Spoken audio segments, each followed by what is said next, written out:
فاصبر ان وعد اللہ حق ولا یستخفنک الذین لا یوقنون، اور ہرگز نہ ہلکا پائیں تم کو وہ لوگ جو یقین نہیں رکھتے۔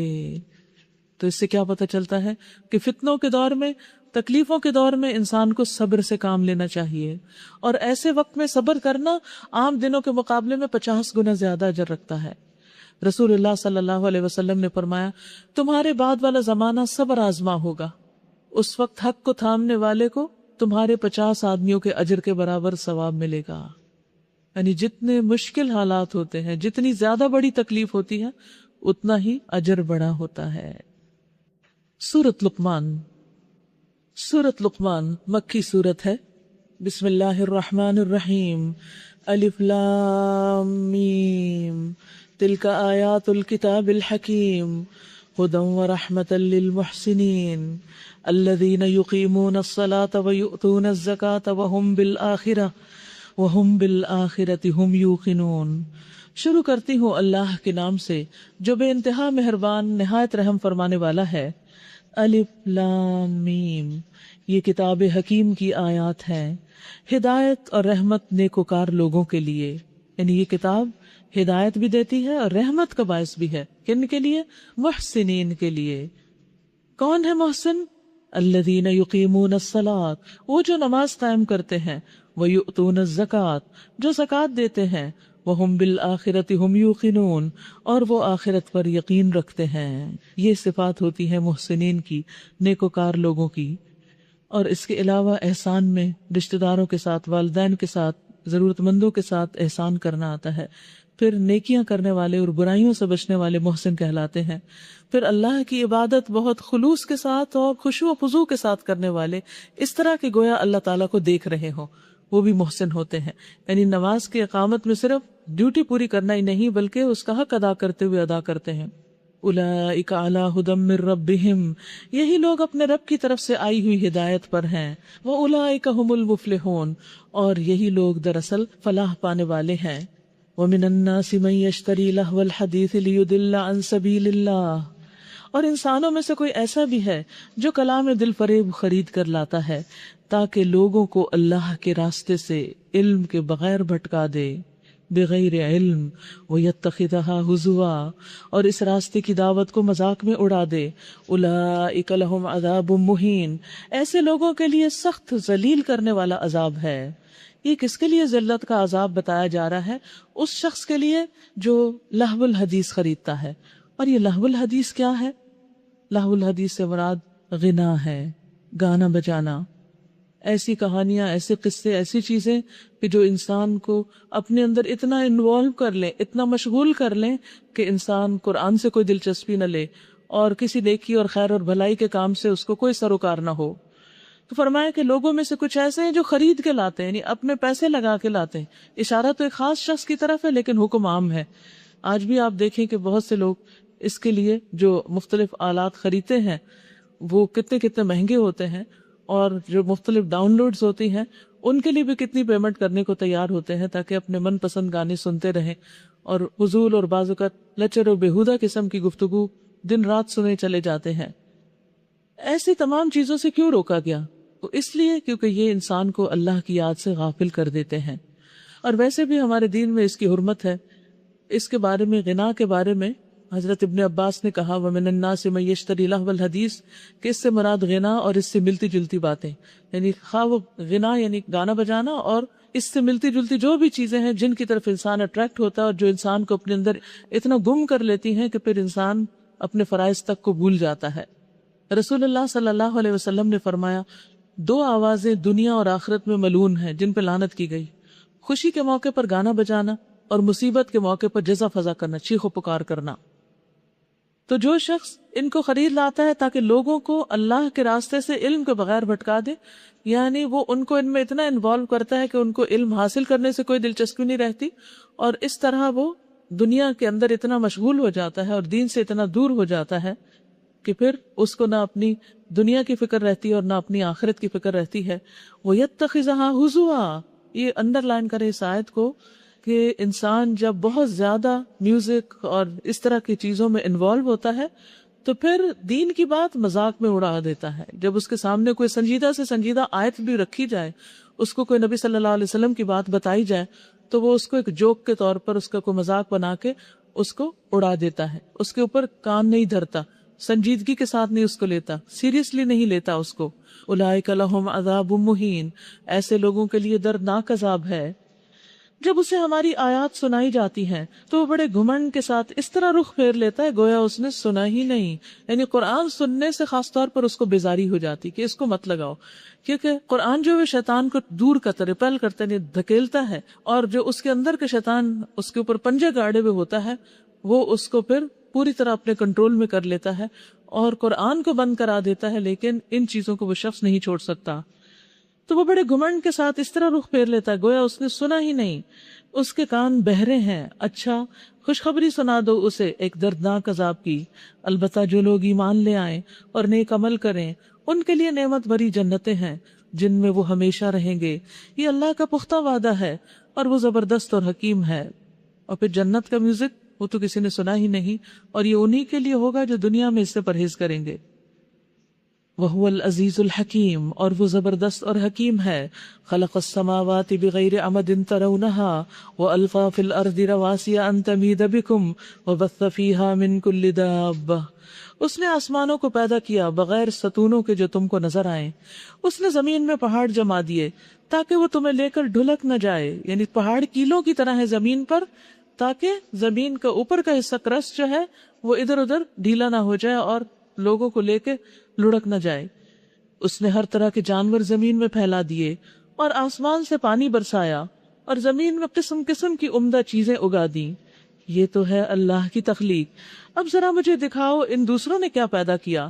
اصل بات یہ ہے کہ یہ ظالم لوگ سری گمراہی میں پڑے ہوئے ہیں.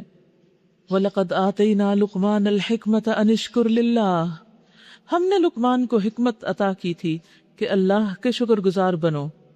حکمت ایک ایسی چیز ہے جس کی بنا پر انسان دنیا میں صحیح فیصلے کرتا ہے, یعنی دنیاوی معاملات میں بھی اور دین کے معاملات میں بھی.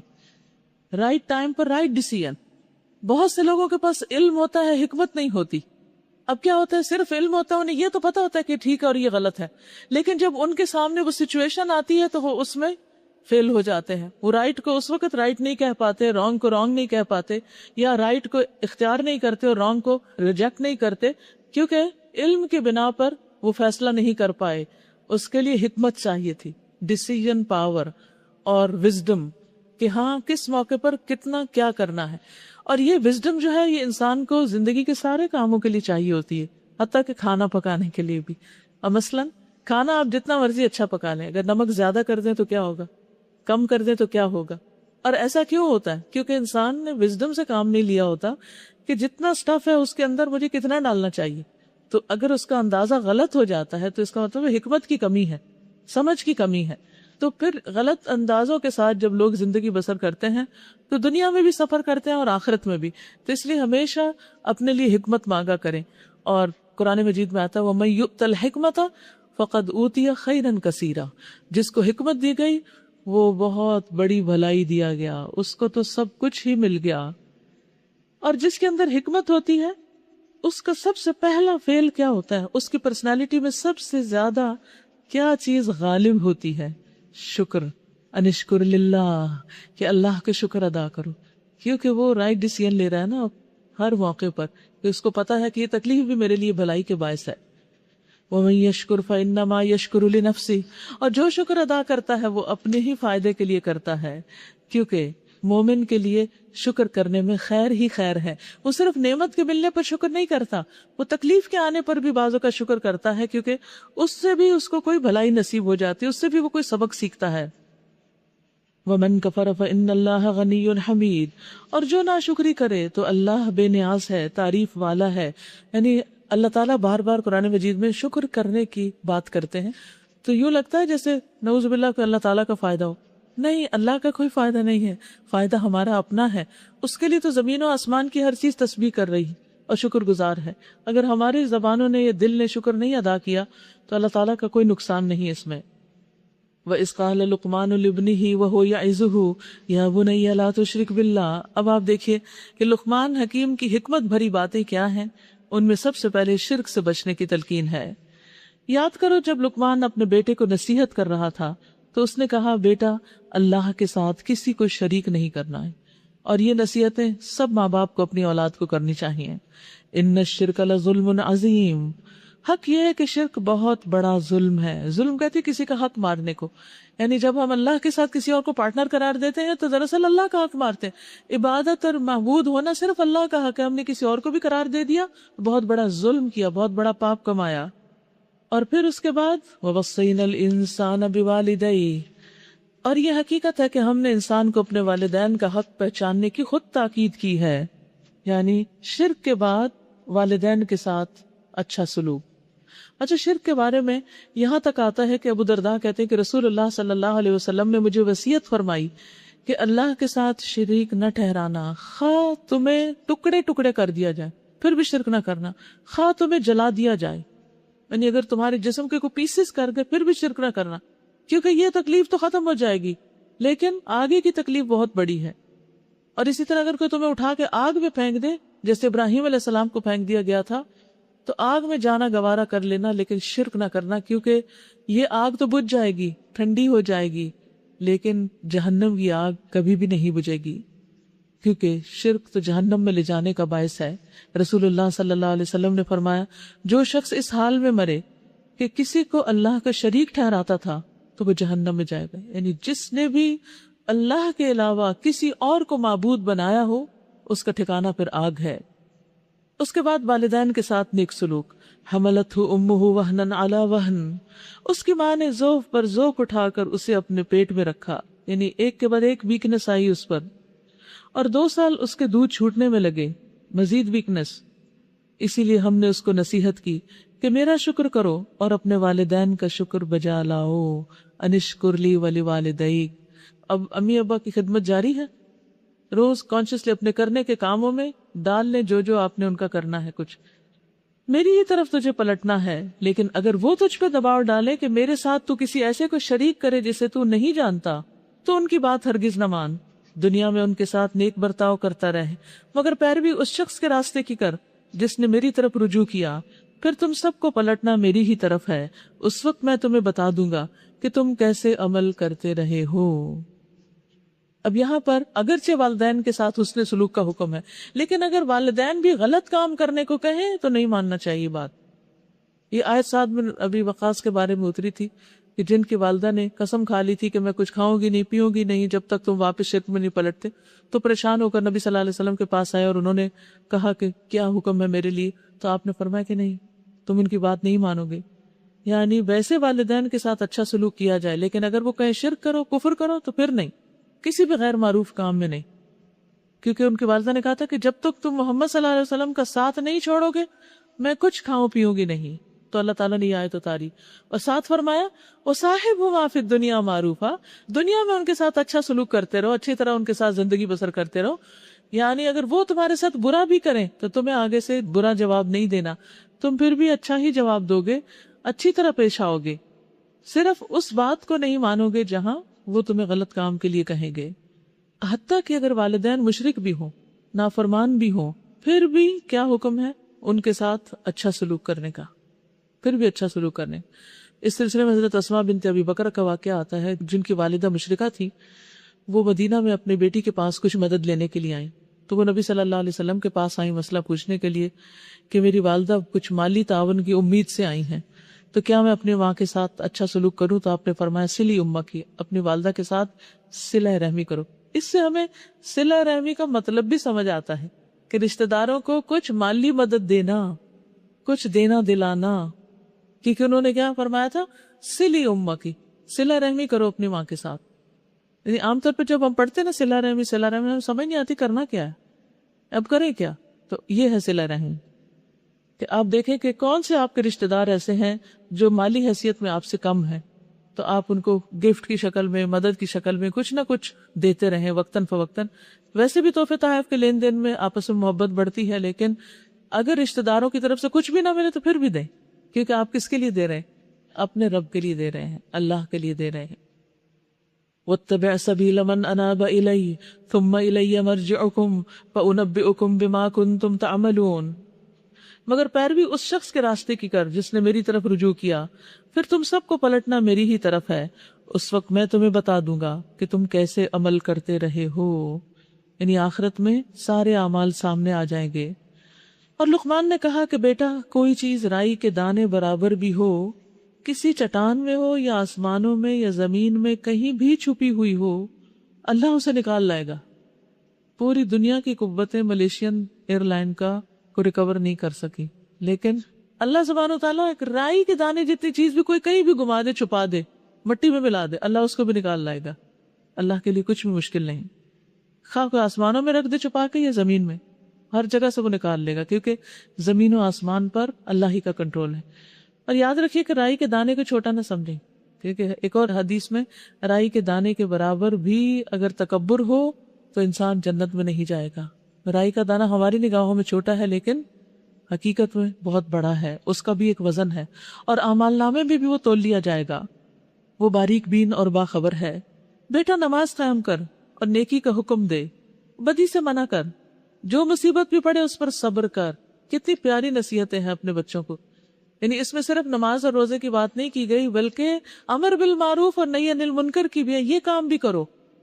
تو ماں باپ کو اپنے بچوں کو اس کے لیے بھی ٹرین کرنا چاہیے کہ اگر کوئی شخص برا کر رہا تو کیسے اس کو روکنا ہے، اور اچھی باتیں کیسے شیئر کرنی ہے دوسروں کے ساتھ۔ اور پھر اگر کوئی تمہارا مذاق اڑائے یا کوئی تکلیف تنگی ہو یا کسی بھی وجہ سے کوئی پریشانی ہو تو صبر کرنا ہے۔ اصل میں ہم بچوں کو بچہ کہہ کے صبر نہیں سکھاتے، ان کو تو کھلا چھوڑ دیتے ہیں، جو مرضی وہ کریں، چیخیں چلائیں، ان کو روکتے نہیں، ٹوکتے نہیں۔ ٹھیک ہے، کیا ہے، بچہ ہے، رونے دو، نہیں، عادت پڑ جاتی، پھر ان کو رونے میں ہی مزہ آنے لگتا ہے۔ تو جو بھی غلط بچوں میں آتے ہوں اس پر ان کو مثلا کھانا نہیں ہے، کھانا آنے میں دیر ہے، کھانا کب آئے گا، کھانا کب، ایسے وہ اگر اس طرح کی حرکتیں کرنے لگے تو ان کو اسٹاپ کرنا چاہیے کہ نہیں، صبر سے کام لو، کھانا آ جائے گا۔ کیونکہ یہ جو وائن کرنا ہوتا ہے نا، ہر وقت ایسے ہی آئیں آئیں کرتے رہنا، یہ کوئی اچھا اخلاق نہیں ہے، پھر یہ عادتیں بڑے ہونے تک انسان کے اندر موجود رہتی ہیں۔ تو یہاں پر صبر کا معنی یہی ہے کہ ہر ناپسندیدہ چیز پر اپنے آپ کو کنٹرول کر لو۔ ان ذلک من عزم الامور، یہ عزم الامور ہے، بڑی ہمت کے کاموں میں سے ہے۔ ولا تصعر خدک للناس، اور لوگوں کے ساتھ منہ پھیر کے بات نہ کرو، یعنی تواضع اختیار کرو۔ نبی صلی اللہ علیہ وسلم نے فرمایا، اللہ تعالیٰ نے مجھ پہ وحی کی کہ تم لوگ تواضع اختیار کرو، یہاں تک کہ کوئی دوسرے پر زیادتی نہ کرے اور نہ ہی کوئی دوسرے پر فخر کرے، یعنی کہ کسی کے اندر اگر کوئی خوبی ہے تو اس کو بڑھا چڑھا کے دوسرے کے سامنے بیان نہ کرے۔ زمین میں اکڑ کر نہ چل، اللہ کسی خود پسند فخر جتانے والے شخص کو پسند نہیں کرتا۔ اپنی چال میں اعتدال اختیار کر، نہ بہت بھاگ بھاگ کے چلو شور مچا کے، اور نہ ہی بہت مریل چال۔ وقصد فی مشیک، اور اپنی چال میں اعتدال اختیار کرو۔ وغضض من صوتک، اپنی آواز ذرا پست رکھو، فل والیوم پہ ہر وقت بات نہیں کرنی چاہیے الا یہ کہ ضرورت ہو۔ ان انکر الاصوات لصوت الحمیر، سب آوازوں سے زیادہ بری آواز گدھوں کی آواز ہوتی ہے۔ تو گدھوں کی طرح ہنگنا اور گدھوں کی طرح چیخنا، چلانا اور شور مچانا، یہ سب ناپسندیدہ آوازیں ہیں۔ عام طور پہ آپ نے دیکھا ہوگا کہ جب بچے ایک دوسرے سے لڑتے ہیں نا، کوئی چیز چھین کے چلا جائے تو پھر ان کی آواز نوٹ کریں کیسی ہوتی ہے، وہ رونا کیسا ہوتا ہے، وہ گدھے جیسا رونا ہوتا ہے۔ تو اس قسم کی آوازوں سے پرہیز کرنا چاہیے، اور بچوں کو بھی اس سے بچنے کی تلقین کرنی چاہیے۔ الم تروا ان اللہ سخر لکم ما فی السماوات وما فی الارض، کیا تم لوگ دیکھتے نہیں کہ اللہ نے آسمان اور زمین کی ساری چیزیں تمہارے لیے مسخر کی ہیں، تمہارے فائدے کی بنائی۔ کتنا پیار آتا ہے اللہ پر، یہ سب کچھ ہمارے لیے۔ وَأَسْبَغَ عَلَيْكُمْ نِعَمَهُ ظَاهِرَةً وَبَاطِنَةً، اور اپنی کھلی اور چھپی نعمتیں تم پر تمام کر دی ہیں۔ اس پر حال یہ ہے کہ انسانوں میں سے کچھ لوگ ہیں جو اللہ کے بارے میں جھگڑتے ہیں بغیر اس کے کہ ان کے پاس کوئی علم ہو یا ہدایت یا کوئی روشنی دکھانے والی کتاب۔ اور جب ان سے کہا جاتا ہے کہ پیروی کرو اس چیز کی جو اللہ نے نازل کی ہے، تو کہتے ہیں کہ ہم تو اس چیز کی پیروی کریں گے جس پر ہم نے اپنے باپ دادا کو پایا ہے۔ کیا یہ انہی کی پیروی کریں گے، خواہ شیطان ان کو بھڑکتی ہوئی آگ کی طرف ہی کیوں نہ بلا رہا ہو؟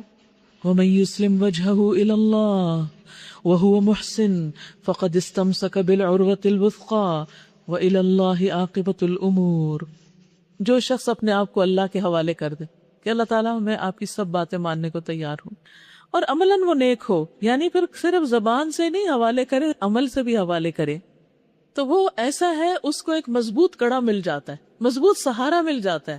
اس کے اندر ایمان مضبوط ہو جاتا ہے، اس کے اندر مزید نیکی کرنے کی صلاحیت پیدا ہو جاتی ہے، اللہ تعالیٰ اس کو مضبوط کر دیتا ہے، اس کو پھر بھٹکنے کا اندیشہ نہیں رہتا۔ انہیں پلٹ کر تو ہمارے ہی پاس آنا ہے، اور سارے معاملات کا آخری فیصلہ اللہ ہی کے ہاتھ میں ہے۔ اب جو کفر کرتا ہے اس کا کفر تمہیں غم میں مبتلا نہ کرے، انہیں پلٹ کر آنا تو ہماری ہی طرف ہے، پھر ہم انہیں بتا دیں گے کہ وہ کیا کچھ کر کے آئے ہیں۔ یقیناً اللہ سینوں کے چھپے ہوئے راز تک جانتا ہے جو کسی اور کو نہیں پتا۔ آپ کس کے پاس بیٹھ کے کیا سوچ رہے ہوتے ہیں ماں باپ کی موجودگی میں، ہسبینڈ کی موجودگی میں، اور کسی کو کچھ پتا نہیں کیا سوچ رہے ہیں، کہاں پہنچے ہوئے، یہ صرف اللہ کو پتا ہے۔ اور دن میں بھی اور رات میں آپ کیا سوچ رہے ہیں، اس وقت بھی کیا سوچ رہے ہیں، یہ صرف اللہ کو پتا ہے۔ عجیب راز ہے۔ ہم تھوڑی مدت انہیں دنیا میں مزے کرنے کا موقع دے رہے ہیں، یعنی ان کے دلوں کے اندر جو نفرت اور حسد ہے دین کے خلاف، وہ سب اللہ کو معلوم ہے، پھر ان کو بے بس کر کے ایک سخت عذاب کی طرف کھینچ لے جائیں گے۔ اگر تم ان سے پوچھو کہ آسمانوں اور زمین کو کس نے پیدا کیا، تو یہ ضرور کہیں گے کہ اللہ نے۔ کہو الحمدللہ، مگر ان میں سے اکثر لوگ نہیں جانتے، یعنی اللہ کو خالق اور رازق نہیں مانتے تو شکر گزار بھی نہیں ہوتے۔ آسمانوں اور زمین میں جو کچھ ہے اللہ ہی کا ہے، بے شک اللہ بے نیاز ہے اور آپ سے آپ معہود یعنی تعریف والا ہے۔ زمین میں جتنے درخت ہیں اگر وہ سب کے سب قلم بن جائیں اور سمندر دوات بن جائے جسے ساتھ مزید سمندر روشنائی مہیا کریں، تب بھی اللہ کی باتیں لکھنے سے ختم نہ ہوں گی۔ کلمات اللہ، اتنے زیادہ ہیں اللہ کے کلمات۔ کبھی آپ نے اللہ کے کلمات کے ذریعے پناہ چاہی اللہ کی؟ کیا ذہن میں آتا ہے؟ اچھا دو چار کوئی آیتیں، کوئی سطریں کبھی سوچا آپ نے؟ جب ہم کہتے ہیں اعوذ بکلمات اللہ التامات من شر ما خلق، تو کتنی بڑی دعا پڑھ رہے ہوتے ہیں کہ اللہ کے کلمات اتنے ہیں کہ ساری زمین کے درخت کلمے بن جائیں اور سارے سمندر انک بن جائیں اور لکھنا شروع کر دیں، اور 7 سمندر اور لے آئیں جیسے ہیں یہ، پھر بھی نہیں ختم ہوں گے، اتنے زیادہ ہیں۔ آپ سب ان کا احاطہ کر سکتے ہیں؟ تو جب یہ دعا آپ پڑھتے تو کوئی معمولی چیز نہیں پڑھ رہے ہوتے۔ اعوذ بکلمات اللہ التامات، یا تامات بھی کہا جاتا ہے، دونوں طرح کی روایتیں۔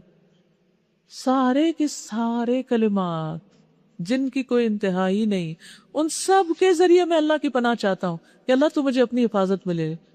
نبی صلی اللہ علیہ وسلم نے فرمایا جو شخص اسی منزل پر پڑاؤ ڈالے اور یہ دعا پڑھ لے تو اس جگہ سے کوچ کرنے تک، اس جگہ سے نکلنے تک کوئی چیز اس کو نقصان نہیں دے گی۔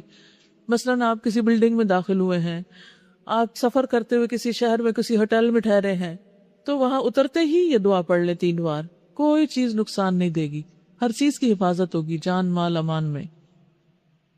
ان اللہ عزیز حکیم، بے شک اللہ زبردست حکمت والا۔ تم سارے انسانوں کو پیدا کرنا اور پھر دوبارہ جلا اٹھانا، یہ تو اس کے لیے بس ایسا ہے جیسے ایک جان کو پیدا کرنا اور جلا اٹھانا۔ حقیقت یہ ہے کہ اللہ سب کچھ سننے اور دیکھنے والا ہے۔ کیا تم دیکھتے نہیں کہ اللہ رات کو دن میں پروتا ہوا لے آتا ہے اور دن کو رات میں، اس نے سورج اور چاند کو مسخر کر رکھا ہے، سب ایک وقت مقرر تک چلے جا رہے ہیں، یعنی سب اس کے کنٹرول میں ہیں۔ اور کیا تم نہیں جانتے کہ جو کچھ تم کرتے ہو اللہ اس سے بھی باخبر ہے؟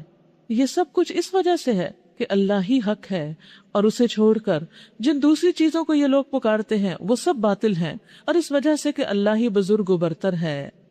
الم تر ان الفلک تجری فی البحر بنعمت اللہ لیریکم من آیاتہ، کیا تم دیکھتے نہیں ہو کہ کشتی سمندر میں اللہ کے فضل سے چلتی ہے تاکہ وہ تمہیں اپنی کچھ نشانیاں دکھائے؟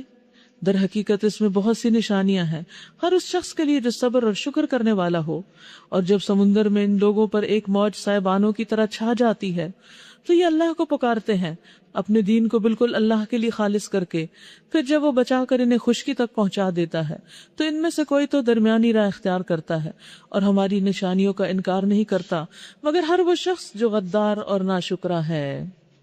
یا ایہا الناس اتقوا ربکم واخشوا یوما لا یجزی والد عن ولدہ ولا مولود هو جاز عن والدہ شیئا ان وعد اللہ حق فلا تغرنکم الحیاۃ الدنیا ولا یغرنکم باللہ الغرور۔ لوگوں بچو اپنے رب کے غضب سے، ڈرو اس دن سے جبکہ کوئی باپ اپنے بیٹے کی طرف سے بدلہ نہ دے گا اور نہ کوئی بیٹا اپنے باپ کی طرف سے کچھ بدلہ دینے والا ہوگا۔ فی الواقع اللہ کا وعدہ سچا ہے، بس یہ دنیا کی زندگی تمہیں دھوکے میں نہ ڈالے اور نہ دھوکہ باز تم کو اللہ کے معاملے میں دھوکہ دینے پائے۔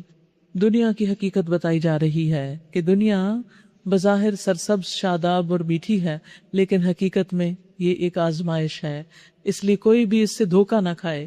نبی صلی اللہ علیہ وسلم نے فرمایا، بے شک دنیا سرسبز، شاداب اور میٹھی ہے، جس نے اس کو حق کے ساتھ حاصل کیا اس کے لیے اس میں برکت ڈالی جائے گی، اور جو اللہ اور اس کے رسول کے مال میں ناحق مداخلت کرے، یعنی اللہ کے نام پر جمع ہونے والے مال کا صحیح حق ادا نہ کرے، ان کو اللہ سے ملاقات کے دن آگ کے سوا کچھ نہیں ملے گا۔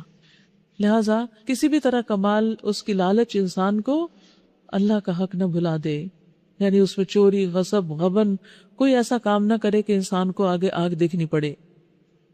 اور دنیا کی کوئی بھی چیز بظاہر کتنی خوبصورت نظر آتی، اس کے پیچھے کی جو اس کا پرانا ہونا، اس کا گندا ہونا، اس کا گل سڑ جانا، وہ انسان کو بھولا ہوا ہوتا ہے۔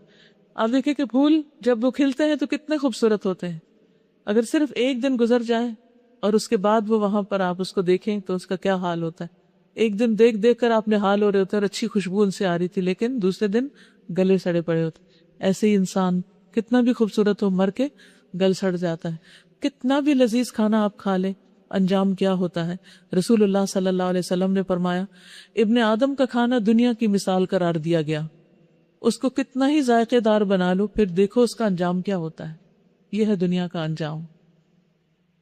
ان اللہ عندہ علم الساعہ، اس گھڑی کا علم اللہ ہی کے پاس ہے، وہی بارش برساتا ہے بغیر پیشن گوئی کے، وہی جانتا ہے کہ ماؤں کے پیٹوں میں کیا پرورش پا رہا ہے۔ کوئی متنفس نہیں جانتا کہ کل وہ کیا کمائی کرنے والا ہے۔ آپ کے بہت سے پلان، منصوبے دھرے کے دھرے رہ جاتے ہیں جب اچانک کوئی بیماری آ جاتی ہے یا کوئی پریشانی، اور آپ کا وہ سارا پلان زیرو ہو جاتا ہے۔ اور نہ کسی شخص کو یہ خبر ہے کہ کس سرزمین میں اس کو موت آنی ہے، اللہ ہی سب کچھ جاننے والا اور باخبر ہے۔ سورۃ السجدہ۔ بسم اللہ الرحمن الرحیم۔ سورۃ السجدہ مکی سورت ہے۔ الف لام میم، تنزیل الکتاب لا ریب فیہ من رب العالمین۔ الف لام میم، اس کتاب کی تنزیل بلا شبہ رب العالمین کی طرف سے ہے، یعنی یہ کوئی جھوٹی کہانی نہیں، جادو نہیں، کہانت نہیں، من گھڑت قصے نہیں، یہ اللہ کا نازل کردہ کلام ہے۔ ام یقولون افطرا، کیا یہ لوگ کہتے ہیں کہ اس شخص نے اسے خود گھڑ لیا ہے؟ نہیں، بلکہ یہ حق ہے تیرے رب کی طرف سے ہے، تاکہ تو متنبہ کرے ایک ایسی قوم کو جس کے پاس تجھ سے پہلے کوئی متنبہ کرنے والا نہیں آیا، شاید کہ وہ ہدایت پا جائیں۔ یعنی جن لوگوں تک قرآن نہیں پہنچا، اللہ کی بات نہیں پہنچی، ان کو پہنچا دی جائے تاکہ وہ ہوش میں آ جائیں اور برے کام چھوڑ دیں۔ اللہ الذی خلق السماوات والارض وما بینہما فی ستۃ ایام۔ اب اللہ سبحانہ وتعالیٰ کی پہچان، معرفت یہاں سے حاصل ہوگی۔ وہ اللہ ہی ہے جس نے آسمانوں اور زمین کو اور ان ساری چیزوں کو جو ان کے درمیان ہیں 6 دنوں میں پیدا کیا، اور اس کے بعد عرش پر مستوی ہوا۔ اس کے سوا نہ تمہارا کوئی حامی و مددگار ہے اور نہ کوئی اس کے آگے سفارش کرنے والا، پھر کیا تم ہوش میں نہ آؤگے؟ وہ آسمان سے زمین تک دنیا کے معاملات کی تدبیر کرتا ہے، اور اس تدبیر کی رداد اوپر اس کے حضور جاتی ہے ایک ایسے دن جس کی مقدار تمہارے شمار سے 1000 سال ہے۔ وہی ہے ہر پوشیدہ اور ظاہر کا جاننے والا، زبردست اور رحیم ہے۔ یعنی تمام معاملات کی تدبیر اللہ تعالیٰ کرتے ہیں اوپر سے نیچے تک، اور پھر زمین پر جو اعمال ہوتے ہیں ان کی رپورٹ واپس جاتی ہے۔ ہر پیر اور جمعرات کو اعمال پیش ہوتے ہیں، آج بھی آپ کے اعمال پیش ہوں گے۔ رسول اللہ صلی اللہ علیہ وسلم نے فرمایا، ہر پیر اور جمعرات کو بندے کے اعمال پیش کیے جاتے ہیں۔ اللہ تعالیٰ اس دن ہر بندے کو معاف کر دیتے ہیں جو اللہ کے ساتھ شرک نہیں کرتا، سوائے اس آدمی کے جس کے اور اس کے بھائی کے درمیان عداوت ہو، دو باہم لڑے ہوئے دشمنی رکھنے والے، چاہے بہنیں بھی ہوں، مراد یہ ہے کہ 2 قریبی رشتہ دار جو ہیں آپس میں جو لڑے ہوئے ہوں، یا دینی دوست، کہا جاتا ہے کہ ان کا معاملہ پوسٹ پون کر دو، مؤخر کر دو، ڈیلے کر دو، حتیٰ کہ یہ دونوں صلح کر لیں، آپس میں دوبارہ بولنے لگ جائیں۔ ان کا معاملہ مؤخر کر دو حتیٰ کہ یہ صلح کر لیں۔ تو یہ کس قدر ڈرنے کی بات ہے کہ انسان کو کسی کے ساتھ بھی اپنے تعلقات بگاڑنے نہیں چاہیے. اس میں انسان اپنی طرف سے دوسرے کی خیر خواہی کرتا رہے، دوسرا اس کو مانے یا نہ مانے، اپنا دل صاف رکھے. اور پھر یہ ہے کہ اللہ سبحانہ وتعالیٰ کا جو دن ہے وہ ہماری گنتی کے مطابق 1000 سال کا ہے. حقیقت یہ کہ جتنے مختلف پلانٹس ہیں ان پر پائے جانے والے دن بھی مختلف ہیں. یعرج الیہ فی یوم کان مقدارہ 1000 سنۃ، اس کی تدبیر اس کے حضور جاتی ہے ایک ایسے دن میں جس کی مقدار تمہارے گنتی میں 1000 سال ہے. یعنی اللہ کے ہاں وہ دن کہلاتا ہے جو تمہارا 1000 سال ہے. یعنی 1000 سال کا ایک دن بنتا ہے اللہ کا. یعنی وقت کے پیمانے تمہارے اور اللہ تعالیٰ کے مختلف ہیں. اور جیسے میں نے پہلے بھی عرض کیا کہ مختلف پلانٹس پر بھی مختلف ہیں. مثلا مرکری میں ایک دن جو ہے وہ 56.8 ڈیز کا ہوتا ہے ہمارے، یعنی ہمارے 58 ڈیز گزرتے ہیں تو جب وہاں ایک دن گزرتا ہے، اور ہمارا 24 آورز کا ہے. مارس کا بھی 24 آورز کا ہے، لیکن وینس اس کا 243 ڈیز. اور پھر ہمارا سال جو ہے وہ 365 ڈیز کا ہے، تو مرکری کا سال جو ہے 88 ڈیز کا ہے، اور وینس کا سال 225 ڈیز کا ہے. اور اسی طرح باقی بھی سارے پلانٹس جو ہیں ان کے سالوں کی جو گنتی ہے وہ ہمارے سالوں سے مختلف ہے، حالانکہ وہ سب ایک سورج کے گرد چکر لگا رہے ہیں. اور جو باقی بے شمار سورج ہیں اور جو بے شمار پلانٹس ان کے گرد چکر لگا رہے ہیں، پھر ان کے دن رات اور ان کے سال وہ کتنے ہوں گے، ان کو شمار کرنے والا صرف اللہ ہی ہے، ہم نہیں جانتے.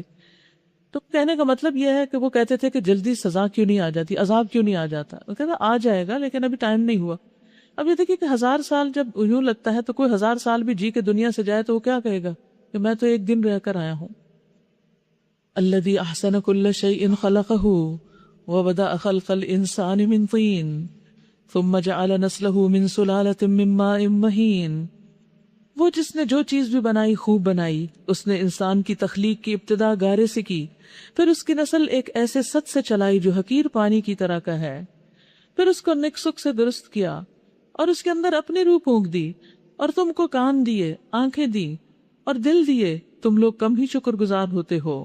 اور یہ لوگ کہتے ہیں جب ہم مٹی میں رل مل چکے ہوں گے تو کیا ہم پھر نئے سرے سے پیدا کیے جائیں گے. اصل بات یہ ہے کہ یہ اپنے رب کی ملاقات کے منکر ہیں، اس لیے اس طرح کی باتیں کرتے ہیں. اگر انہیں یقین ہو کہ اللہ کے حضور حاضر ہونا ہے تو پھر یہ ڈریں اور ایسی بات منہ سے نہ نکالیں. ان سے کہو موت کا وہ فرشتہ جو تم پر مقرر کیا گیا ہے تم کو پورے کا پورا اپنے قبضے میں لے لے گا، پھر تم اپنے رب کی طرف پلٹا لائے جاؤ گے، پھر تم کچھ بھی نہیں کر سکو گے. یعنی موت کا فرشتہ جب آ کے جکڑے گا پکڑے گا تو کون وہاں سے بھاگ سکے گا اپنے بستر مرگ سے. کاش تم دیکھو وہ وقت جب یہ مجرم سر جھکائے اپنے رب کے حضور کھڑے ہوں گے. اس وقت یہ کہہ رہے ہوں گے اے ہمارے رب، ہم نے خوب دیکھ لیا اور سن لیا، اب ہمیں واپس بھیج دے تاکہ ہم نیک عمل کریں. اب ہمیں یقین آ گیا ہے، اب ہم نے دیکھ لیا، اب ہمیں یقین آ گیا ہے کہ آخرت کا انجام بہت بھیانک ہے. جواب میں ارشاد ہوگا اگر ہم چاہتے تو پہلے ہی ہر نفس کو اس کی ہدایت دے دیتے. یعنی اگر تمہیں دکھا کے ہی منوانا تھا تو دنیا میں ہی کچھ دکھا دیتے اور وہی منوا دیتے. مگر میری وہ بات پوری ہو گئی جو میں نے کہی تھی کہ میں جہنم کو جنوں اور انسانوں سب سے بھر دوں گا. بس اب چکھو مزہ اپنی اس حرکت کا کہ تم نے اس دن کی ملاقات کو فراموش کر دیا، ہم نے بھی اب تمہیں فراموش کر دیا. چکھو ہمیشگی کے عذاب کا مزہ اپنے کرتوتوں کی پاداش میں. ہماری آیات پر تو وہ لوگ ایمان لاتے ہیں جنہیں جب یہ آیات سنا کر نصیحت کی جاتی ہے تو سجدے میں گر پڑتے ہیں، یعنی اللہ کے حضور جھک جاتے ہیں. وَهُمْ لَا يَسْتَكْبِرُونَ، اور وہ تکبر نہیں کرتے.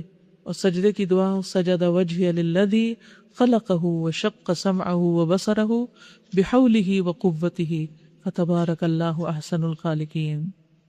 اپنے رب کی حمد کے ساتھ اس کی تسبیح کرتے ہیں اور تکبر نہیں کرتے.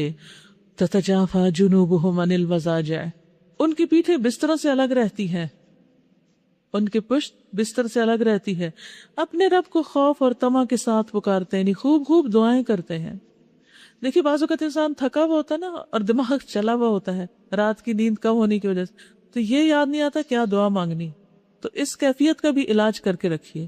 اس وقت بھی اللہ سبحانہ تعالیٰ سے کیا مانگنا ہے، انتہائی تھکاوٹ کی حالت میں، انتہائی تکلیف کی حالت میں، انتہائی نیند کی حالت میں، یعنی کچھ نہ کچھ مانگتے رہیے. اور کچھ نہ یاد رہے تو اپنے گناہوں کی معافی مانگنا شروع کر دیجیے، یا نبی صلی اللہ علیہ وسلم پر درود شریف بھیجنا شروع کر دیجیے.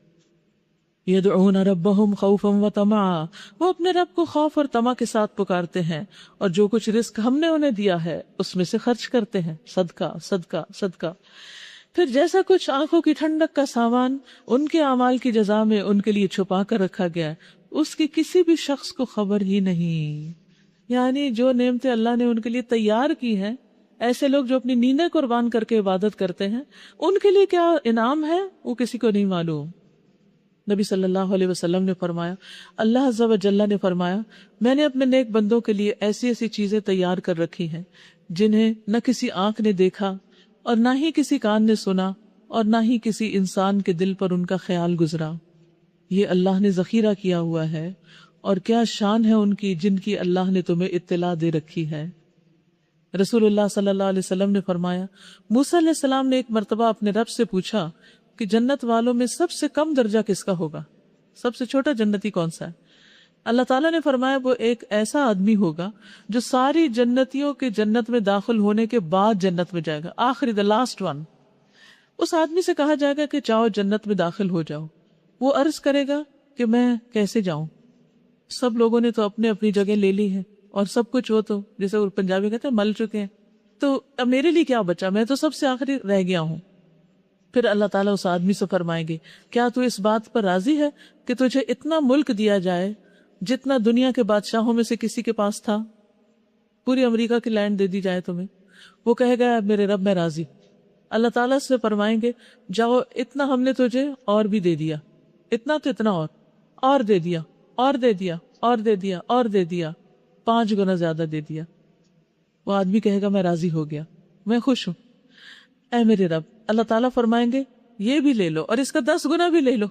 یعنی وہ جو 5 دے دیا تو پھر کہا اچھا یہ بھی لے لو اور اس سے 10 ٹائم اور بھی لے لو۔ سبحان اللہ، یعنی اللہ کے خزانوں میں کمی نہیں آتی دینے سے۔ اور جو تیری طبیعت چاہے اور تیری آنکھوں کو پیارا لگے وہ سب لے لو۔ وہ کہے گا اے میرے رب میں راضی ہو گیا۔ اس کے بعد موسیٰ علیہ السلام نے پوچھا کہ سب سے بڑے درجے کا جنتی کون ہے؟ سب سے چھوٹے کا تو یہ حال ہے، اتنا کچھ، تو سب سے بڑا کون سا ہے؟ تو اللہ تعالیٰ نے فرمایا وہ لوگ جن کو میں نے خود منتخب کیا ہے، اور جب میں نے ارادہ کیا تو ان کی عزت کی جگہ کے درختوں کو اپنے ہاتھ سے لگایا۔ سبحان اللہ، جن کے ٹھکانوں میں ان عزت کی جگہ جن پہ ان کو رکھا جائے گا، ان کے درختوں کو اپنے ہاتھوں سے لگایا، پھر اس پر مہر بھی لگا دی کہ ان کو کوئی اور نہیں دیکھ سکتا سوائے ان کے جن کے لیے تیار ہے۔ تو یہ چیزیں تو کسی آنکھ نے دیکھی نہیں، کسی کان نے سنی نہیں، نہ ہی کسی دل پر ان نعمتوں اور مرتبوں کا خیال گزر سکتا ہے، امیجن بھی نہیں کر سکتا انسان۔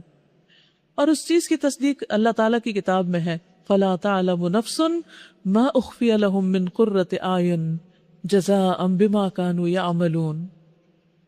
تو اس سے پتہ چلتا ہے کہ جنت کی نعمتیں 2 طرح کی، ایک تو وہ جو ہمیں بتا دی گئی ہیں، جن کو ہم امیجن کر لیتے ہیں کچھ نہ کچھ یا دنیا سے ملتی جلتی ہیں، اور ایک وہ ہے کہ جن کو بنا کے اللہ تعالیٰ نے خود ان کو چھپا کے رکھ دیا، کسی کو بھی خبر نہیں ان کی۔ اتنا بڑا مقام ہے، لیکن اس کو پانے کے لیے پھر اتنی قربانیاں بھی تو کرنی ہیں۔ ہم کیوں آخر اس حقیر دنیا کے پیچھے مرے چلے جا رہے ہیں کہ اس کو نہیں چھوڑ سکتے اور اللہ کو راضی کر کے اس بڑے انعام کو نہیں پانے والے بنتے؟ ہمیں کیا ہے؟ کیوں نہیں ہم اپنی بری عادتیں چھوڑ دیتے، اور کیوں نہیں ہم وہ اچھے اچھے کام کر لیتے جو ہمیں کر کے اللہ کا معزز اور مکرم بندہ بننے میں مدد دیں؟ افمن کان مؤمنا کمن کان فاسقا لا یستوون اما الذین آمنوا وعملوا الصالحات فلہم جنات المأوى نزلا بما کانوا یعملون۔ بھلا کہیں یہ ہو سکتا ہے کہ جو شخص مومن ہو وہ اس شخص کی طرح ہو جائے جو فاسق ہو؟ یہ دونوں برابر نہیں ہو سکتے۔ جو لوگ ایمان لائے ہیں اور جنہوں نے نیک عمل کیے ہیں ان کے لیے تو جنتوں کی قیام گاہیں ہیں ضیافت کے طور پر ان کے اعمال کے بدلے میں، اور جنہوں نے فسق اختیار کیا ان کا ٹھکانہ دوزخ ہے، جب کبھی وہ اس سے نکلنا چاہیں گے اسی میں دھکیل دیے جائیں گے۔ وہ کنارے تک آنے کی کوشش کریں گے، ہتھوڑے مار کے واپس بھیج دیے جائیں گے، اور ان سے کہا جائے گا کہ چکھو چکھو اب اسی آگ کے عذاب کا مزہ جس کو تم جھٹلایا کرتے تھے۔ اس بڑے عذاب سے پہلے ہم دنیا میں کسی نہ کسی چھوٹے عذاب کا مزہ انہیں چکھاتے رہیں گے۔ یعنی اللہ تعالیٰ آخرت کے عذاب سے بچانے کے لیے بندے کو دنیا میں مصیبتوں میں ڈالتے ہیں تاکہ وہ سنبھل جائے، باز آ جائے حرام کاموں سے، شاید کہ یہ اپنی باغیانہ روش سے باز آ جائیں۔ اور اس سے بڑا ظالم کون ہوگا جسے اس کے رب کی آیات کے ذریعے سے نصیحت کی جائے پھر وہ ان سے منہ پھیر لے۔ توجہ ہی نہ دے۔ ایسے مجرموں سے تو ہم انتقام لے کر رہیں گے۔ اس سے پہلے ہم موسیٰ علیہ السلام کو کتاب دے چکے ہیں، لہٰذا اسی چیز کے ملنے پر تمہیں کوئی شک نہ ہونا چاہیے۔ اس کتاب کو ہم نے بنی اسرائیل کے لیے ہدایت بنایا تھا، اور جب انہوں نے صبر کیا اور ہماری آیات پر یقین لاتے رہے تو ان کے اندر ہم نے ایسے پیشوا پیدا کیے جو ہمارے حکم سے رہنمائی کرتے تھے۔ یعنی اللہ سبحانہ تعالیٰ نے اس قوم کے صبر کی وجہ سے ان کے اندر اچھے لیڈر پیدا کیے۔ آج ہمارے اندر اچھے لیڈر کیوں نہیں؟ کیونکہ قوم اس قابل نہیں، جیسے لوگ ویسے حکمران جو ہمارے حکم سے رہنمائی کرتے۔ یقیناً تیرا رب ہی قیامت کے روز ان باتوں کا فیصلہ کرے گا جن میں بنی اسرائیل باہم اختلاف کرتے رہے۔ اور کیا ان لوگوں کو ان تاریخی واقعات میں کوئی ہدایت نہیں ملی کہ ان سے پہلے کتنی ہی قوموں کو ہم ہلاک کر چکے ہیں جن کے رہنے کی جگہوں میں آج یہ چلتے پھرتے ہیں؟ اس میں بڑی نشانیاں ہیں، کیا یہ سنتے نہیں ہیں؟ اور کیا ان لوگوں نے یہ منظر کبھی نہیں دیکھا کہ ہم ایک بے آب و گیا زمین کی طرف پانی بہا لاتے ہیں، پھر اسی زمین سے وہ فصل اگاتے ہیں جس سے ان کے جانوروں کو بھی چارہ ملتا ہے اور یہ خود بھی کھاتے ہیں، تو کیا انہیں کچھ نہیں سوچتا؟ لوگ کہتے ہیں یہ فیصلہ کب ہوگا؟ اگر تم سچے ہو ان سے کہو فیصلے کے دن ایمان لانا ان لوگوں کے لیے کچھ بھی نافع نہ ہوگا جنہوں نے کفر کیا، اور پھر ان کو کوئی مہلت نہ ملے گی۔ اچھا انہیں ان کے حال پہ چھوڑ دو اور انتظار کرو، یہ بھی منتظر ہیں۔ سورۃ الاحزاب۔ بسم اللہ الرحمن الرحیم۔ سورۃ الاحزاب مدنی سورت ہے۔ یا ایہا النبی اتق اللہ ولا تطع الکافرین والمنافقین ان اللہ کان علیما حکیما۔ شروع اللہ کے نام سے جو بے انتہا مہربان نہایت رحم فرمانے والا ہے۔ اے نبی اللہ سے ڈریے اور کفار اور منافقین کی اطاعت نہ کیجیے۔ حقیقت میں علیم اور حکیم تو اللہ ہی ہے۔ پیروی کیجیے اس بات کی جس کا اشارہ تمہارے رب کی طرف سے تمہیں کیا جا رہا ہے۔ اللہ ہر اس بات سے باخبر ہے جو تم لوگ کرتے ہو۔ اللہ پر توکل کرو، اللہ ہی وکیل ہونے کے لیے کافی ہے۔ اللہ نے کسی شخص کے دھڑ میں دو دل نہیں رکھے، یعنی ایک انسان دو متضاد باتیں نہیں سوچ سکتا۔ اس نے نہ تمہاری ان بیویوں کو جن سے تم زہار کرتے ہو تمہاری ماں بنایا، یعنی بیوی بیوی ہوتی ہے، ماں نہیں ہو سکتی، اور نہ اس نے تمہارے منہ بولے بیٹوں کو تمہارا حقیقی بیٹا بنایا، یعنی منہ بولا بیٹا بیٹا نہیں ہوتا۔ یہ تو وہ باتیں ہیں جو تم لوگ اپنے منہ سے نکال دیتے ہو، مگر اللہ وہ بات کہتا ہے جو مبنی بر حق ہے اور وہی صحیح طریقے کی طرف رہنمائی کرتا ہے۔ ادعوہم لآبائہم هو اقسط عند اللہ فإن لم تعلموا آباءہم فإخوانکم فی الدین وموالیکم۔ منہ بولے بیٹوں کو ان کے باپوں کی نسبت سے پکارو، یہ اللہ کے نزدیک زیادہ منصفانہ بات ہے، اور اگر تمہیں معلوم نہ ہو کہ ان کے باپ کون ہیں تو وہ تمہارے دینی بھائی اور رفیق ہیں۔ نادانستہ جو بات تم کہو اس کے لیے تم پر کوئی گرفت نہیں، لیکن اس بات پر ضرور پکڑ ہے جس کا تم دل سے ارادہ کرو۔ اللہ درگزر کرنے والا اور رحیم ہے، یعنی پچھلی غلطیوں کو معاف کر دے گا اگر آئندہ اپنے احوال کی اصلاح کر لو گے۔ نبی صلی اللہ علیہ وسلم نے فرمایا، جو شخص جانتے بوجھتے ہوئے اپنے باپ کے سوا کسی دوسرے باپ کی طرف اپنے آپ کو منسوب کرے اس پر جنت حرام ہے۔ یعنی جس کو پتا ہو کہ اس کا باپ کوئی اور ہے لیکن وہ کسی اور کو اپنا باپ کہے تو یہ بات اس کے لیے درست نہیں، یہ وہ جھوٹ ہے جس میں وہ ہر وقت مبتلا ہے۔ نبی صلی اللہ علیہ وسلم نے فرمایا، جس آدمی نے اپنی نسبت اپنے باپ کے علاوہ کسی اور کی طرف کی، یا جس غلام نے اپنے آپ کو اپنے مالک کے غیر کی طرف منسوب کیا، اس پر اللہ اور فرشتوں اور تمام لوگوں کی لعنت ہے۔ اللہ تعالیٰ اس سے قیامت کے دن کوئی فرض اور نفل قبول نہ کرے گا، کیونکہ دین ہمارا کس لیے آیا؟ مقاصد شریعت میں سے ایک کیا ہے؟ نسب کی حفاظت کرنا، یعنی ہر شخص کا یہ حق ہے کہ اس کو یہ معلوم ہو صحیح طور پر کہ اس کا اصل باپ کون ہے، اور کوئی دوسرا شخص کسی کا باپ ہونے کو کلیم نہ کرے۔ اس کا مطلب یہ ہے کہ آپ دیکھیے کہ بچہ جب پیدا کسی اور سے ہوا اور ذمے کسی اور کے لگایا جا رہا ہے تو یہ کوئی چھوٹی بات تو نہیں، یعنی اس کی ماں کے ساتھ کس کا تعلق ہوا اور وہ کس کا بنا رہا ہے، تو یہ معمولی چیز نہیں ہے، اللہ کے ہاں بہت بڑا جرم ہے۔ اب اس کے بعد بہت سے اڈاپشن کے سوال آنے لگتے ہیں، تو اس کا جواب اللہ تعالیٰ نے دیا جن کے باپ کو پتا ہے وہ تو بچے کو بتاؤ کہ باپ کون ہے، لیکن جس کا ماں باپ پتہ ہی نہیں ہے، ایسے کوڑے کے ڈھیر سے بچہ ملا ہے، تو وہ تمہارے دینی بھائی ہیں، ان کو بھی پتا ہونا چاہیے کہ تم حقیقی باپ نہیں ہو. یعنی بچے کو ہمیشہ اس چیز کی حقیقت کا علم ہونا چاہیے. بعض لوگ یہ کہتے ہیں کہ اس سے بچے کا کانفیڈنس شیٹر ہو جاتا ہے. کچھ بھی نہیں ہوتا. اگر سچائی سے شیٹر ہوتا ہے تو جھوٹ سے بناتے ہوئے بھی کبھی نہیں بنتا، وہ اس سے بھی زیادہ نقصان ہوتا ہے.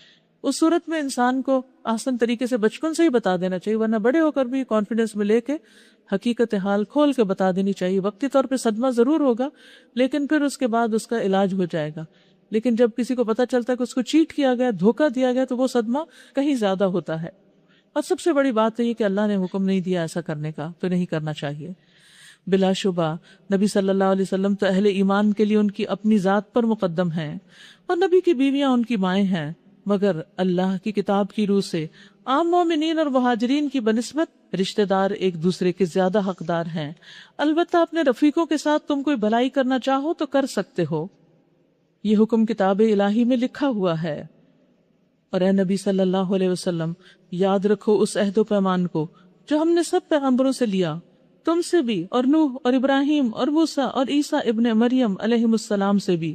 سب سے ہم پختہ عہد لے چکے ہیں تاکہ سچے لوگوں سے ان کا رب ان کی سچائی کے بارے میں سوال کرے، اور کافروں کے لیے تو اس نے دردناک عذاب مہیا کر رکھا ہے.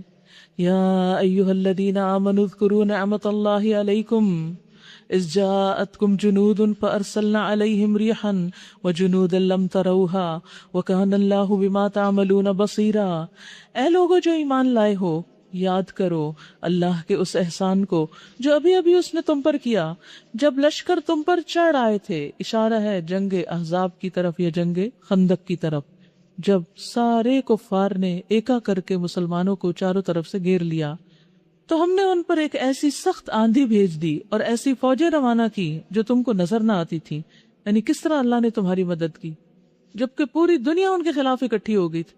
آج بھی اللہ مدد کر سکتا ہے اگر ہم اس قابل ہوں کہ مدد آئے. اللہ وہ سب کچھ دیکھ رہا تھا جو تم لوگ اس وقت کر رہے تھے جب وہ اوپر سے اور نیچے سے تم پر چڑھ آئے تھے، یعنی کہ دشمن بالکل سر پہ آ پہنچے تھے. جب خوف کے مارے آنکھیں پتھرا گئیں، کلیجے منہ کو آ گئے، اور تم لوگ اللہ کے بارے میں طرح طرح کے گمان کرنے لگے کہ اللہ مدد نہیں کرتا. آج بھی لوگ یہی کہتے ہیں نا کہ کہاں ہے اللہ. اس وقت ایمان لانے والے خوب آزمائے گئے اور بری طرح ہلا مارے گئے. یاد کرو وہ وقت جب منافقین اور وہ سب لوگ جن کے دلوں میں روگ تھا صاف صاف کہہ رہے تھے اللہ اور اس کے رسول نے جو وعدے ہم سے کیے تھے وہ فریب کے سوا کچھ نہ تھے، کہ اللہ ایمان والوں کی مدد کرے گا. اب کیوں نہیں آ رہی مدد؟ جب ان میں سے ایک گروہ نے کہا اے یثرب کے لوگو، تمہارے لیے اب ٹھہرنے کا کوئی موقع نہیں، پلٹ چلو. جب ان کا ایک فریق یہ کہہ کر نبی صلی اللہ علیہ وسلم سے رخصت طلب کر رہا تھا، یعنی منافقین، کہ ہمارے گھر خطرے میں ہے، حالانکہ وہ خطرے میں نہ تھے. دراصل وہ محاذ جنگ سے بھاگنا چاہتے تھے، حصہ نہیں لینا چاہتے تھے.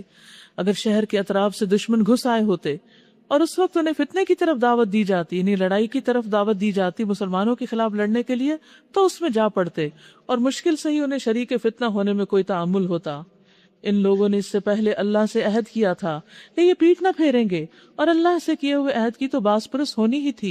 یعنی منافقین نے یہ عہد کیا تھا کہ وہ کسی جنگ سے پیچھے نہیں جائیں گے اب، لیکن انہوں نے خلاف ورزی کی، اور اللہ ایسی خلاف ورزی کا پوچھے گا. اسی لیے منافق کی نشانیوں میں سے عہد کی خلاف ورزی شامل ہے. اے نبی صلی اللہ علیہ وسلم سے کہیے اگر تم موت یا قتل سے بھاگو تو یہ بھاگنا تمہارے لیے کچھ بھی نفع بخش نہ ہوگا. اس کے بعد زندگی کے مزے لوٹنے کا تھوڑا ہی موقع تمہیں مل سکے گا. ان سے کہو کون ہے جو تمہیں اللہ سے بچا سکتا ہو اگر تمہیں وہ نقصان پہنچانا چاہے. تو اس سے پتہ چلتا ہے کہ کبھی کبھی اللہ تعالیٰ کسی کو نقصان بھی پہنچاتا ہے لیکن اس کو کمپنسیٹ کر دیتا ہے. اس میں امتحان ہوتا ہے. مثلا نہ دیکھیے کہ آج اگر غزہ کے لوگوں پر کچھ مصائب ٹوٹ رہے ہیں تو اس میں صرف ان کا امتحان نہیں ہے، ان کا بھی ہے جو آس پاس ہیں اور جو دور بیٹھے ہوئے ہیں. ہر ایک کا امتحان ہے. جب کسی پر مصیبت آتی ہے تو صرف اس پر نہیں آتی، جن پر نہیں آتی ان پر بھی ایک طرح سے وہ مصیبت ہی ہوتی ہے. اور اللہ تعالیٰ ہر ایک سے دیکھتا یہ ہے کہ وہ کس طرح ریاکٹ کر رہے ہیں، کس کے دل میں اس وقت کیا خیالات اور کیا وسوسے آ رہے ہیں، وہ اللہ تعالیٰ کے بارے میں کیا گمان کر رہا ہے. اللہ تعالیٰ لوگوں کے ایمان کو پرکھنے کے لیے ایسی سچویشنز پیدا کر دیتے ہیں. ان سے کہو کون ہے جو تمہیں اللہ سے بچا سکتا ہو اگر وہ تمہیں کوئی نقصان پہنچانا چاہے، اور کون اس کی رحمت کو روک سکتا ہے اگر وہ تم پر مہربانی کرنا چاہے۔ اللہ کے مقابلے میں تو یہ لوگ کوئی حامی و مددگار نہیں پا سکتے۔ اللہ تم میں سے ان لوگوں کو خوب جانتا ہے جو جنگ کے کام میں رکاوٹیں ڈالنے والے ہیں، جو اپنے بھائیوں سے کہتے ہیں آؤ ہماری طرف، جو لڑائی میں حصہ لیتے بھی ہیں تو بس نام گرانے کو، جو تمہارا ساتھ دینے میں سخت بخیل ہیں۔ خطرے کا وقت آ جائے تو اس طرح دیدے پھرا پھرا کر تمہاری طرف دیکھتے ہیں جیسے کسی مرنے والے پر غشی تاری ہو رہی ہو، مگر جب خطرہ گزر جاتا ہے تو یہی لوگ فائدوں کے حریص بن کر کینچی کی طرح چلتی ہوئی زبانیں لیے تمہارے استقبال کو آ جاتے ہیں۔ اور یہ کینچی کی طرح چلتی زبان کس کی ہے، کس کی طرف اشارہ کیا گیا؟ منافق کی طرح۔ نبی صلی اللہ علیہ وسلم نے فرمایا حیا اور زبان کو قابو میں رکھنا ایمان کی دو شاخیں ہیں، جبکہ فحش گوئی اور لا حاصل بولنا یا وہ گوئی کرنا، ایسے فحش، فضول، بیکار، بے مقصد باتیں کرتے چلے جانا، یہ نفاق کی دو شاخیں۔ رسول اللہ صلی اللہ علیہ وسلم نے فرمایا مجھے اپنی امت پر سب سے زیادہ ڈر اس منافق کا ہے جو زبان آور ہوگا، یعنی ہے منافق اور ساتھ خوب باتیں کرتا ہے۔ نبی صلی اللہ علیہ وسلم نے فرمایا میں اس امت کے ہر ایسے انسان سے ڈرتا ہوں جو منافق ہے، وہ حکمت کی باتیں کرتا ہے اور اس کا عمل ظلم والا ہوتا ہے، یعنی ویسے وہ بڑی بڑی باتیں کرتا ہے لیکن جب پریکٹیکلی اس سے کوئی معاملہ پیش آتا ہے، کسی قسم کی ڈیلنگ ہوتی ہے تو اس میں وہ ڈنڈی مارتا ہے، دوسرے کا حق اس کو نہیں دیتا۔ یہ لوگ ہرگز ایمان نہیں لائے، اسی لیے اللہ نے ان کے سارے اعمال ضائع کر دیے، یعنی اسلام لا کر جو نماز روزے کیے تھے وہ بھی سب ختم۔ وَكَانَ ذَلِكَ عَلَى اللَّهِ يَسِيرًا، اور ایسا کرنا اللہ کے لیے بہت آسان ہے۔ یہ سمجھ رہے ہیں کہ حملہ آور گروہ ابھی گئے نہیں، اگر وہ پھر حملہ آور ہو جائیں تو ان کا جی چاہتا ہے کہ اس موقع پر کہیں صحرا میں بدوؤں کے درمیان جا بیٹھیں اور وہیں سے تمہارے حالات پوچھتے رہیں، تاہم اگر یہ تمہارے درمیان رہے بھی تو لڑائی میں کم ہی حصہ لیں گے۔ اللہ تعالیٰ نے پہلے ہی پیشن گوئی کر دی کہ منافقین لڑائی میں کم ہی حصہ لیں گے، تمہارا ساتھ کبھی نہیں دیں گے، کبھی تمہارے مخلص دوست ثابت نہیں ہو سکتے۔ در حقیقت تم لوگوں کے لیے اللہ کے رسول میں ایک بہترین نمونہ تھا، ہر اس شخص کے لیے جو اللہ اور یوم آخر کا امیدوار ہو اور کثرت سے اللہ کو یاد کرے۔ اور سچے مومنوں کا حال اس وقت یہ تھا کہ جب انہوں نے حملہ آور لشکروں کو دیکھا تو پکار اٹھے کہ یہ وہی چیز ہے جس کا اللہ اور اس کے رسول نے ہم سے وعدہ کیا تھا کہ ایسی فوجیں چڑھ آئیں گی۔ اللہ اور اس کے رسول کی بات بالکل سچی تھی۔ اس واقعے نے ان کے ایمان اور ان کی سپردگی کو اور زیادہ بڑھا دیا۔ اس سے پتہ چلتا ہے کہ ایک ہی طرح کے حالات میں لوگوں کے جو رویے مختلف ہوتے ہیں وہ ان کے ایمان یا منافقت کا اظہار کر رہے ہوتے ہیں۔ ایک شخص کا ایمان بڑھ جاتا ہے اسی بات سے، اور دوسرے کا ایمان پہلے سے بھی زیادہ ختم ہو کر رہ جاتا ہے اور منافقت کھل کے سامنے آ جاتی۔ جیسے بارش ہوتی ہے نا، تو جب بارش خوب برستی ہے تو ندی نالے بھر جاتے ہیں۔ جو ندی صاف ہوتی ہے اس کے اندر کیسا پانی ہوتا ہے بارش کی وجہ سے؟ صاف ستھرا، لیکن جس ندی میں گند پھینکا ہوا ہو تو اس سے اور زیادہ وہ گندگی ابھر کے اوپر آ جاتی ہے۔ ایمان لانے والوں میں ایسے لوگ موجود ہیں جنہوں نے اللہ سے کیے ہوئے عہد کو سچا کر دکھایا ہے۔ ان میں سے کوئی اپنی نظر پوری کر چکا اور کوئی وقت آنے کا منتظر ہے۔ انہوں نے اپنے رویے میں کوئی تبدیلی نہیں کی، یعنی مومن جو ہے وہ اپنے اللہ سے کی ہوئی کمٹمنٹ نبھاتا ہے ہر حال میں۔ یہ سب کچھ اس لیے ہوا تاکہ اللہ سچوں کو ان کی سچائی کی جزا دے اور منافقوں کو چاہے تو سزا دے اور چاہے تو ان کی توبہ قبول کر لے۔ بے شک اللہ غفور الرحیم ہے۔ اللہ نے کفار کا منہ پھیر دیا، وہ کوئی فائدہ حاصل کیے بغیر اپنے دل کی جلن لیے یوں ہی پلٹ گئے، اور مومنین کی طرف سے اللہ ہی لڑنے کے لیے کافی ہو گیا۔ اللہ بڑی قوت والا اور زبردست ہے۔ پھر اہل کتاب میں سے جن لوگوں نے ان حملہ آوروں کا ساتھ دیا تھا، یعنی بنو قریظہ نے، اللہ ان کی گڑھیوں سے انہیں اتار لایا اور ان کے دلوں میں اس نے ایسا رعب ڈال دیا کہ آج ان میں سے ایک گروہ کو تم قتل کر رہے ہو اور دوسرے کو قید کر رہے ہو۔ اس نے تم کو ان کی زمین اور ان کے گھروں اور ان کے اموال کا وارث بنا دیا اور وہ علاقہ تمہیں دیا جسے تم نے کبھی پامال نہ کیا تھا۔ اللہ ہر چیز پر قادر ہے۔ اے نبی صلی اللہ علیہ وسلم، اپنی بیویوں سے کہیے اگر تم دنیا اور اس کی زینت چاہتی ہو تو آؤ میں تمہیں کچھ دے دلا کر بھلے طریقے سے رخصت کر دوں، اور اگر تم اللہ اور اس کے رسول اور دار آخرت کی طالب ہو تو جان لو تم میں سے جو نیکوکار ہیں اللہ نے ان کے لیے بڑا اجر مہیا کر رکھا ہے۔ نبی کی بیویوں، تم میں سے جو کوئی کسی صریح فحش حرکت کا ارتکاب کرے گی اسے دوہرا عذاب دیا جائے گا، اور اللہ کے لیے یہ بہت آسان کام ہے۔ تو یہاں ازواج مطہرات کو براہ راست خطاب کیا جا رہا ہے کہ ان سے پوچھا جا رہا ہے کہ دنیا چاہتی ہو یا آخرت چاہتی ہو؟ اگر دنیا چاہتی ہو تو تمہیں کچھ سامان دنیا دے کے فارغ کر دیتے ہیں کیونکہ پھر تم نبی کی بیوی بننے کے مستحق نہیں. اور اگر آخرت چاہتی ہو تو اللہ نے تمہارے لیے دگنا اجر تیار کر رکھا ہے، لیکن اس کے لیے کیا ہے؟ دنیا قربان کرنی پڑے گی، مشقتوں کی زندگی بسر کرنی پڑے گی. حضرت عائشہ کہتی ہے کہ رسول اللہ صلی اللہ علیہ وسلم میرے ہاں تشریف لائے تو ایک نرم گدا دیکھ کر پوچھا یہ کیا ہے؟ میں نے کہا یہ فلاں انصاریہ لے کر آئی ہیں. آپ نے یہ بستر دیکھا تو جا کر اس کو سمیٹ دیا، فرمایا اسے واپس کر دو. لیکن کہتی ہیں کہ میں نے واپس نہیں کیا کیونکہ مجھے بہت پسند تھا، میں چاہتی تھی کہ میرے گھر میں رہے. لیکن آپ نے یہ بات 3 بار فرمائی کہ اللہ کی قسم عائشہ، اگر میں چاہوں تو سونے چاندی پہ پہاڑ میرے ساتھ چلا کریں، لیکن آپ نے جان بوجھ کر فقر کی زندگی اختیار کی ہوئی تھی. تو بات یہ ہے کہ دنیا جتنی بھی ہو سب جانے والی. جیسے حضرت علی رضی اللہ تعالیٰ عنہ کہتے ہیں کہ دنیا پیٹ پھیرنے والی، مڑ کے جا رہی ہے، اور آخرت سامنے سے آ رہی ہے. آخرت آ رہی ہے، روز آ رہی ہے، آ رہی ہے، اور دنیا ہم سے چھوٹ رہی، جا رہی ہے، جا رہی. انسانوں میں دنیا اور آخرت دونوں کے چاہنے والے ہیں، بس تم آخرت کے چاہنے والے بنو، دنیا کے چاہنے والے نہ بنو، کیونکہ یہ تو چھوڑ کے جانے والی ہے. جو ملنے والی ہے اس کے اندر رکھو سب کچھ، کیونکہ آج تو کام ہی کام ہے، حساب نہیں، اور کل حساب ہی حساب ہے، عمل کا وقت نہیں ہوگا. تو اس لیے یہ آیات اگرچہ ازواج مطہرات کے لیے ہیں لیکن ہمارے لیے بھی ان میں بہت بڑا سبق ہے. حقیقت یہ ہے کہ انسان جب دنیا سے بے رغبت ہو جاتا ہے تو اللہ تعالیٰ بھی اس سے محبت کرتا ہے اور بندے بھی اس سے محبت کرتے ہیں. جب تک دنیا کی لالچ انسان کے دل میں رہتی ہے تو پھر انسان اللہ سے بھی دور ہوتا ہے اور بندوں سے بھی، کیونکہ اس کی ساری توجہ پھر دنیا پہ رہتی، اسی کے لیے کوشش کرتا ہے، اسی کے لیے جیتا اور مرتا ہے.